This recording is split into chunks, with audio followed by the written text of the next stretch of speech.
भुवनेश जी का अच्छा खासा कारोबार है जो वो वर्षों से चला रहे थे। दोनों बेटे सुमित और नवनीत भी उन्हीं के साथ कारोबार में लग गए थे। भुवनेश जी अपना सभी काम अपने बड़े बेटे की सलाह से किया करते थे। उनकी पत्नी सरिता जी स्वभाव से अच्छी थी और भक्ति भाव में लगी रहती थी। एक घर एक ही कारोबार पर फिर भी आपस में मतभेद हुआ करते थे। सुमित बड़े बेटे होने के नाते अपनी ही चलाता था। घर के हर फैसले में उसकी ही चाल चला करती थी। ये बात उनके छोटे बेटे नवनीत को अखरती थी। सुमित की पत्नी दिव्या भी सुमित का बराबर साथ दिया करती थी। एक दिन घर के बाहर आकर अचानक से एक कार रुकती है और कार वाला कार की चाबी सुमित को दे जाता है।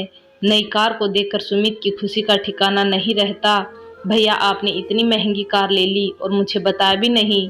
आपने कब कार बुक करी, जरा भी खबर नहीं लगने दी। घर में पहले से ही 2 कार हैं, तीसरी की जरूरत ही नहीं थी। नवनीत ने कहा। अरे चुप कर, बोलता ही जा रहा है। कार ही तो ली है, कोई हवाई जहाज तो नहीं ले लिया। और वे तुझे क्यों बताता, मैंने तो पापा को भी नहीं बताया। ये सुनकर नवनीत चुप हो जाता है। नवनीत अभी तक भी कुंवारा था और उसकी शादी के लिए लड़की देखी जा रही थी।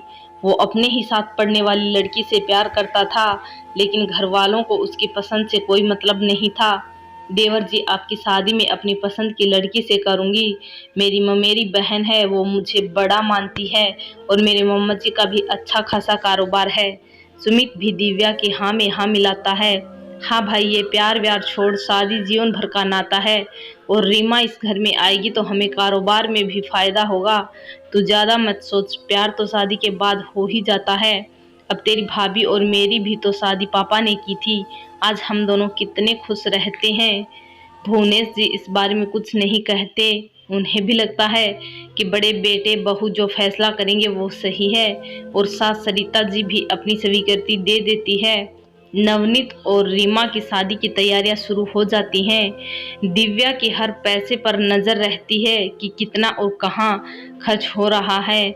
यूं तो वो अपनी ममेरी बहन को देवरानी बनाकर ला रही थी, पर एक जेठानी की तरह वो सोच रही थी। परिवार की बड़ी बहू दिव्या चाहती थी कि जैसे उसकी शादी हुई वैसे ही छोटी की भी हो, लेकिन दोनों की परिस्थितियों में अंतर था। 3 साल पहले जब दिव्या बहू बनकर आई थी तो कारोबार ठीक ही चल रहा था, इसलिए उसके लिए ज्यादा महंगे कपड़े और जेवर नहीं बनवा पाए थे। अब 3 सालों में घर की स्थिति ही बदल गई। कारोबार ने नई ऊंचाइयों को छू लिया था। घर में लक्ष्मी बरस रही थी तो सरिता जी ने छोटी बहू के लिए अच्छे कपड़े और महंगे जेवर ले लिए। ये बात दिव्या से सहन नहीं हो रही थी। उसे जलन होने लगी और वो अपनी सास से बोली, मम्मी जी,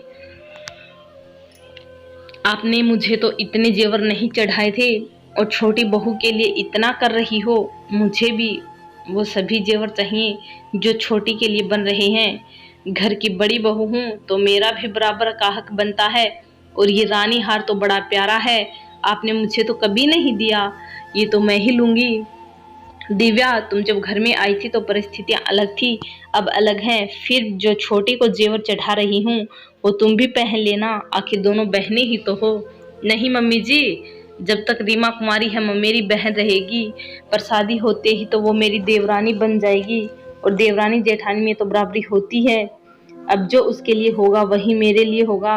देवरानी का क्या भरोसा, कब गहने देखकर पलट जाए। सरिता जी समझ गई कि बड़ी बहू छोटी बहू आने से पहले ही उससे अपनी तुलना करने लगी है।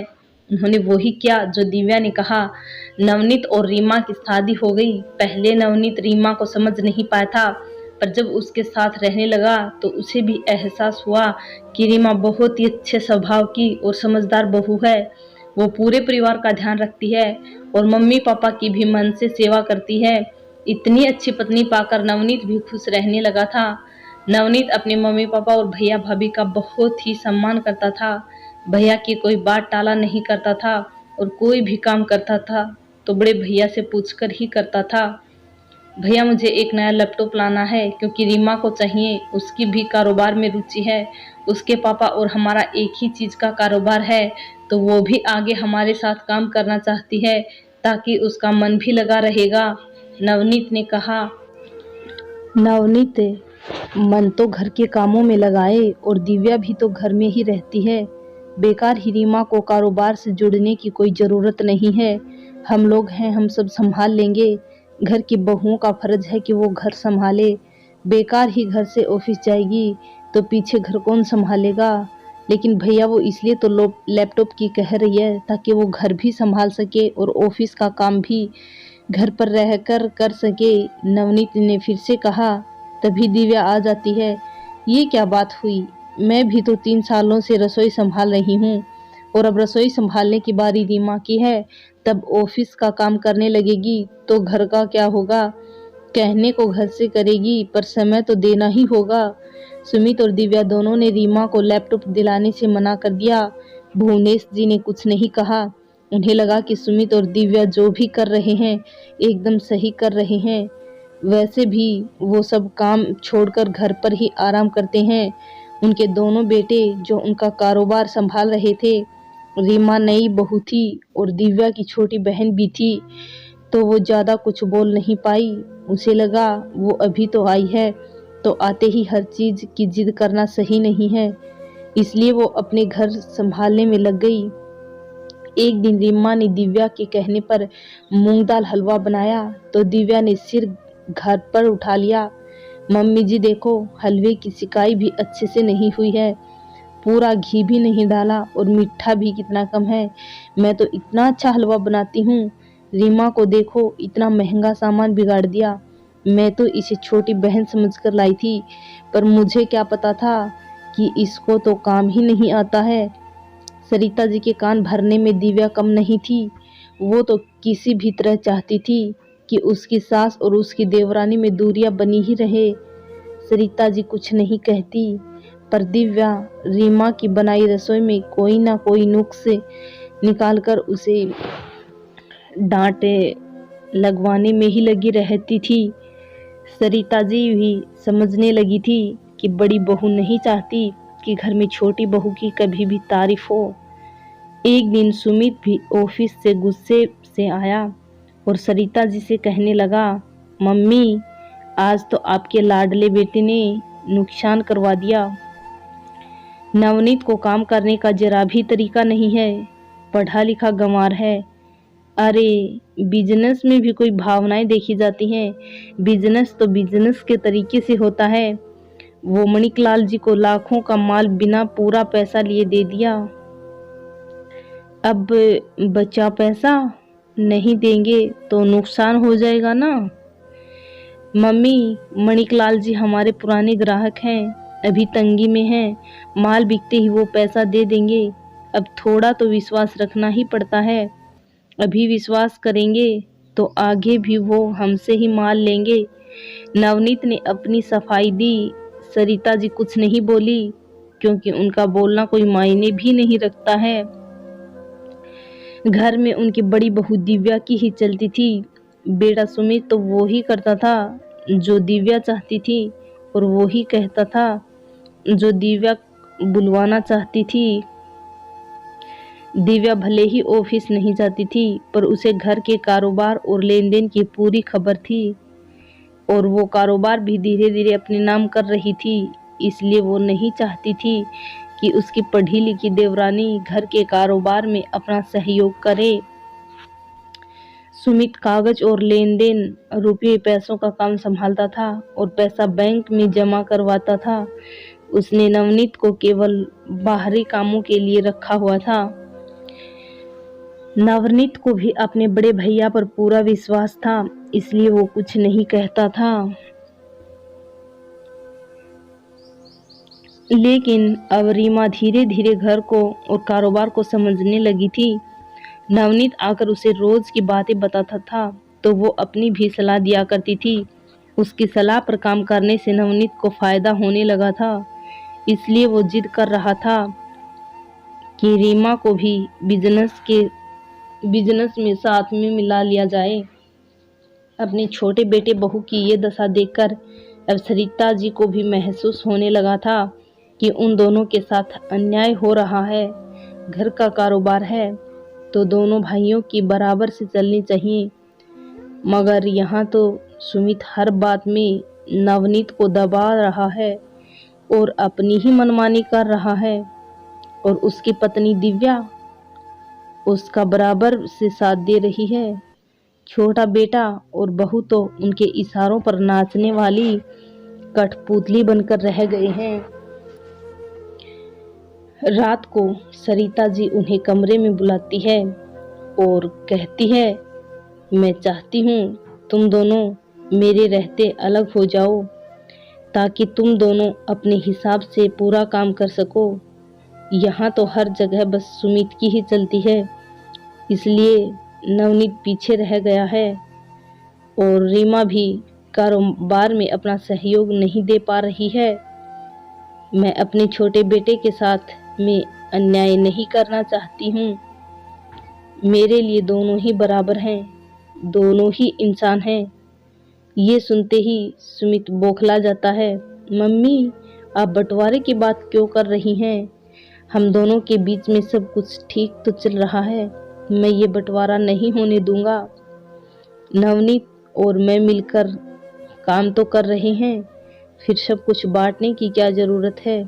बेकार ही बिजनेस का बंटवारा होगा और जग हंसाई होगी।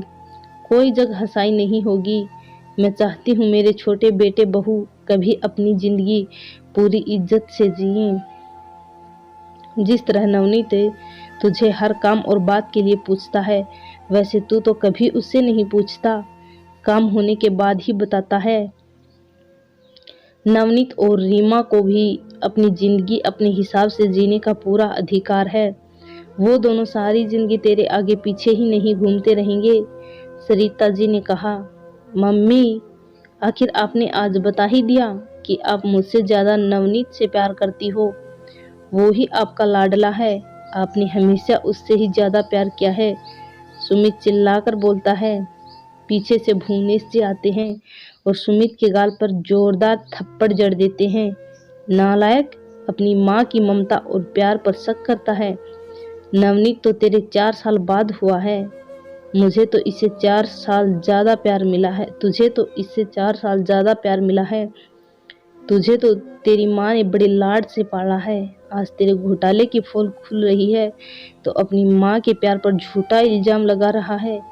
मैं कई दिनों से तेरी हरकतें देख रहा था। मैंने तेरे लेन देन की पूरी छानबीन भी करवाई है। तो काम तो नवनीत से बराबर ले रहा है, पर जो पैसा आ रहा है वो ना घर में पूरा दे रहा है, ना ही बिजनेस में लगा रहा है। तूने अपने और दिव्या के नाम से जमीन और फ्लैट ले रखे हैं और घर में किसी को भी खबर नहीं है। धीरे धीरे सारा कारोबार हथिया लेगा तो नवनीत और रीमा के हिस्से में तो कुछ नहीं आएगा।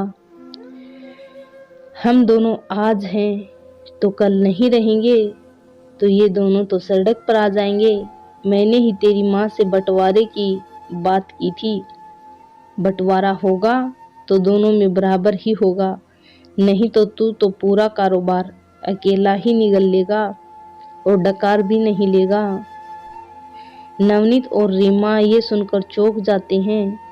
आखिर बड़े भैया और भाभी उनके साथ में धोखा कर रहे थे और उन्हें इसकी कानो कान भी खबर नहीं हुई। सरिता जी भी हैरान थी। उन्होंने भी एक थप्पड़ सुमित को दे मारा। अपने ही माता पिता से धोखा करते हुए तुझे शर्म नहीं आई? हमने तुझ पर विश्वास किया था। तेरे पापा ने सारा कारोबार तुझे सौंप दिया था।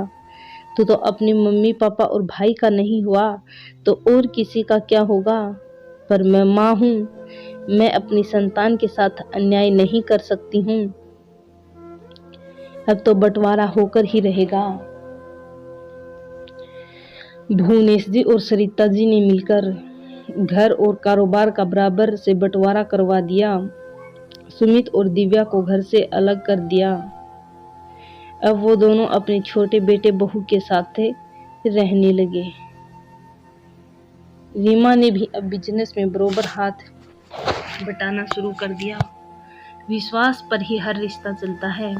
जहाँ विश्वास टूटा वहीं खून के रिश्तों में भी दरार आ जाती है। और बंटवारा हो जाता है। धन्यवाद दोस्तों। वीडियो पसंद आई हो तो लाइक करें, चैनल को सब्सक्राइब करें, एक प्यारा सा कमेंट ज़रूर लिखें।